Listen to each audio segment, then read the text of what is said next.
विवाद के बीच मुस्लिम प्रतिनिधियों ने पीसीसी चीफ गोविंद सिंह डोटासरा से मुलाकात की है। उधर उर्दू विषय के मुद्दे को विधानसभा में गंभीरता से उठाने की मांग रखी गई। दरअसल सरकारी स्कूल से उर्दू हटाकर संस्कृत पढ़ाए जाने को लेकर मुस्लिम संगठन नाराज बताए जा रहे हैं।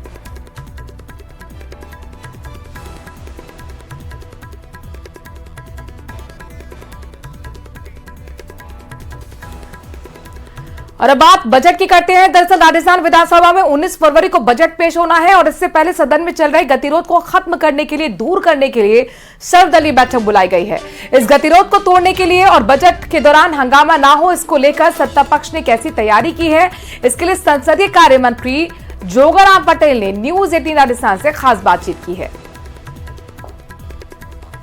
विधानसभा में 19 फरवरी को बजट पेश होगा और बजट पेश करने से पहले सरकार जो भी गतिरोध चल रहे हैं उसको दूर करने का प्रयास भी करेगी। इसी कड़ी में कल सर्वदलीय बैठक को भी बुलाया गया है। हमारे साथ मौजूद है संसदीय कार्य मंत्री जोगाराम पटेल जी। सर, कल सर्वदलीय बैठक आयोजित होगी? हाँ, हमारे माननीय स्पीकर महोदय ने पहले भी परंपराओं को निभाते हुए बजट सत्र से पहले सर्वदलीय बैठक बुलाई थी। सभी दलों के लोग हाजिर आए थे और चूंकि पिछली बार थोड़ा सा गतिरोध हो गया, इसलिए स्पीकर साहब का ये मानना था और हम सब का भी मानना था कि आपस में बैठकर बातचीत करें।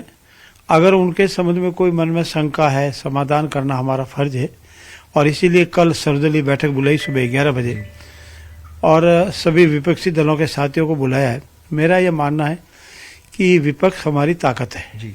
और विपक्ष को भी सुझाव है, आलोचना है, वो हमारे लिए विकास के लिए काम आते हैं और मुझे पूर्ण विश्वास है कि विपक्ष में मेरे सभी साथी विधानसभा की फ्लोर पर अधिक से अधिक मुद्दे रखेंगे जो विकास से संबंधित हो, राजस्थान की आवाम के काम में आवे और हमारी जो भी आलोचना, समालोचना, सुझाव होंगे उनको हम स्वीकार करेंगे, जिससे कि हमारे विकास की गति और बढ़ेगी, हमारे सरकार की विकास में और नए पायदान कायम करेंगे।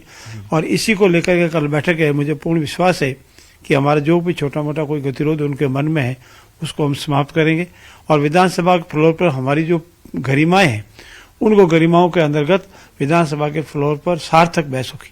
तो एक सवाल ये है कि गतिरोध जो है इसको दूर करने के लिए, मतलब जब अभिभाषण हुआ, उसका जवाब हुआ अभिभाषण का, तो उसके पहले भी इसको दूर किया जा सकता था।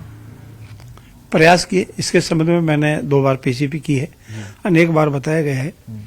अब जो भी कारण रहा है हम उसको गिनाने में कोई फायदा नहीं है, लेकिन मैं ये मानना हूँ कि पिछली बार हमने बहुत सार्थक प्रयास किए। मैंने भी किए, मेरे स्पीकर महोदय ने भी किए, 2 बार 3 बार विधानसभा स्थगित की। हमारे मुख्य सचेतक महोदय ने भी उनसे जाकर नापक्ष में मिले, लेकिन कोई न कोई कारण रहा है, इसलिए गतिरोध नहीं टूटा। और बहुत दुर्भाग्यपूर्ण स्थिति है कि प्रतिपक्ष के नेता का अभिभाषण नहीं हुआ, होना चाहिए, इतिहास में पहली बार हुआ। बीकानेर की अंत्योदय नगर में जबरन धर्मांतरण का मामला सामने आया है, जहां पर एक घर में 25-30 महिलाएं, पुरुष और बच्चों का धर्मांतरण करने की कोशिश की जानकारी पर हिंदू संगठनों को मिली। जब कार्यकर्ता वहां पहुंचे तो क्षेत्र के लोग उस घर में घुस गए और हंगामा शुरू कर दिया।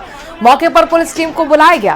पुलिस सभी को लेकर मुक्ता प्रसाद थाने पहुंची, जहां हिंदू संगठनों के कार्यकर्ताओं ने नारेबाजी कर दोषियों पर कार्रवाई की बात कही।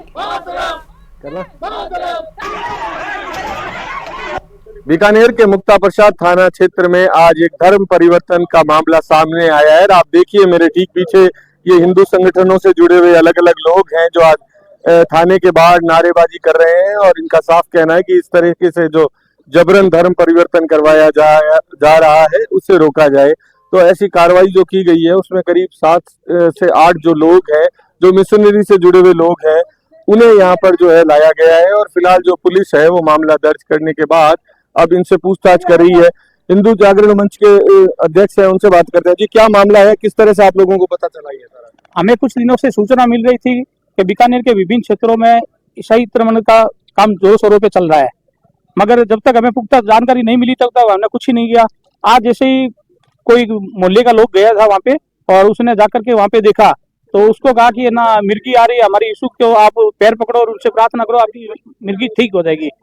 तो उस दौरान उस व्यक्ति ने शोर शराबा करना शुरू कर दिया, जिससे मोहल्ले के लोग इकट्ठा हो गए। और कौन लोग हैं ये जो धर्म परिवर्तन करा रहे हैं? ये लोग बाहर से आए हुए, कोई तमिलनाडु के, कोई कर्नाटक के हैं, कोई केरला के हैं।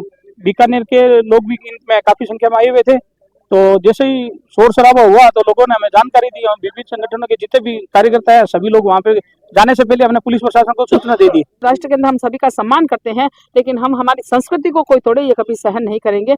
हिंदू हैं और सभी को हम सहभाव से रहते हैं, वसुधैव कुटुंबकम की भावना का सम्मान करते हैं। इसका मतलब ये तो नहीं है कि मेरा राष्ट्र धर्मशाला बन जाए, हर कोई यहाँ आकर के अपने धर्म का प्रचार करे और उसके बाद में धर्मांतरण करवाए, ये हम कतई सहन नहीं करेंगे। अभी मामला दर्ज करवाया है और ये जो लोग पकड़े गए हैं उनको और उनके साथ जो साहित्य और सामग्री उनकी वहाँ पकड़ी गई जो धर्मांतरण करने के लिए काम में ली जा रही थी वो भी बरामद करके यहाँ थाने में ले आए हैं। पुलिस अपनी जांच और कार्रवाई कर रही है और कार्रवाई से हम संतुष्ट हैं। क्या लग और रहा है आगे कितने समय से इस तरह का ये काम? काफी समय से वहाँ चल रहा था। मोहल्ले वालों के लगातार सूचना ही आती थी कि वैसा भी ये इस तरह का हमारे वहाँ होता है, तो हम लोगों ने भी उनको कहा कि इस बार कभी हो तो ध्यान रखना, तो पुलिस को सूचित करके कार्रवाई करेंगे।